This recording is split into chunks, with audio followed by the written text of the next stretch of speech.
You guys all have speed? Yep, sound speed. Yep. Okay. Speed. I'm rolling. Okay. I'm ready. 2, 3. When I think about the Moldenhauer kids, and I just start from the beginning of how that happened organically a year ago. You know, here we're trying to put together some resources and some filming around transracial parenting and their experiences so that we can help other families understand and know their steps. And Troy, I believe, was talking to Lori, his wife. Hey, the coalition would like us to come in and talk about it. What do you think? And their children overheard this conversation and said, wait a minute. And I was like, well, if they want to know what it's like, why don't they just ask the kids? And my dad was like, oh, that's a good idea.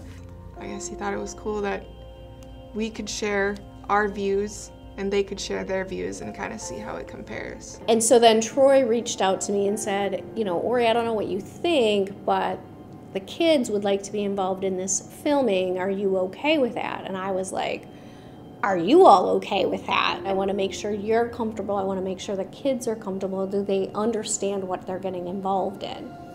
You guys will just always be looking at me, and we do a lot of editing, so like you never have to worry like, oh, maybe I shouldn't have said that or anything, because you can just say it over again the way that you want to say it. To go in front of a camera, and at first they were feeling pretty nervous. I mean, I think a lot of times people don't know all the work we do behind the scenes and getting them to talk, but saying, okay, I'm going to tell my story. I'm going to tell the world how it feels to be me. Sometimes we go to places and we get some looks like they don't understand. At least like 15 times a day I get called the N-word at school. I started getting used to it. Like, it's really hard to kind of block it out, but it gets easier over time because I know it's gonna happen, so I know they're gonna say it. It's normally our friends that say that to us, and they say it as jokes. To us, it's not, and I think it's hard to explain to them because it's kind of almost embarrassing, I would say, to show them that it does hurt us, but I think because we don't want to lose them as friends. My grandpa, he lived in that time, you know.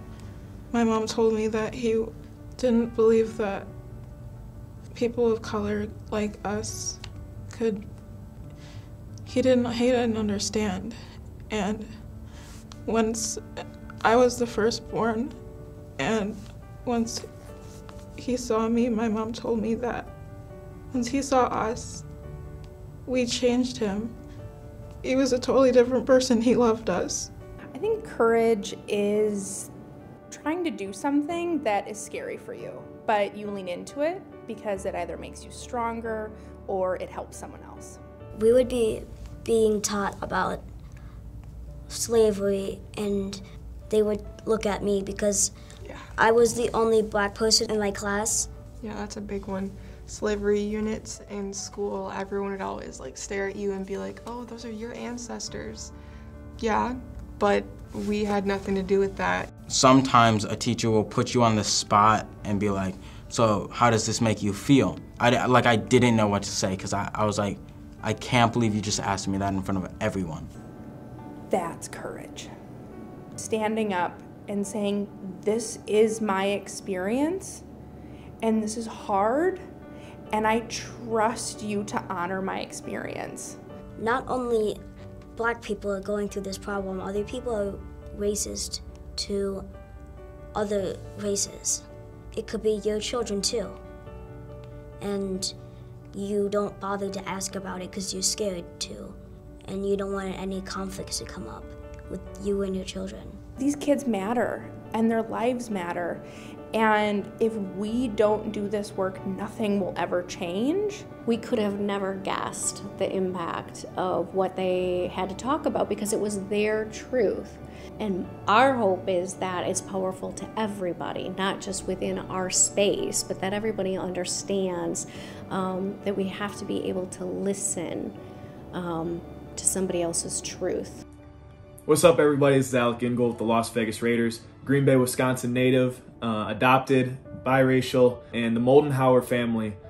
The amount of courage that they showed in sharing this video and being able to put that out there is inspirational to me, and it's something that I wish I definitely had growing up in setting a tone for how to deal with these tough conversations. Those kids to be able to have that courage to stand up and speak their truth, to say, this is what happens in my life. This is what I walk through on a daily basis. And if there's one thing I could leave you with is to own your truth. Own yourself, own your story, and then you'll be able to accomplish whatever you want to accomplish as a family and do it together, because no one is meant to go through life alone. Thank you. I just want to say thank you to the Moldenhauer family for sharing such intimate stories, feelings, thoughts with all of us. The impact that this is going to have on everybody involved with the coalition, from other families, children, professionals, the supporters, all of us involved, is amazing.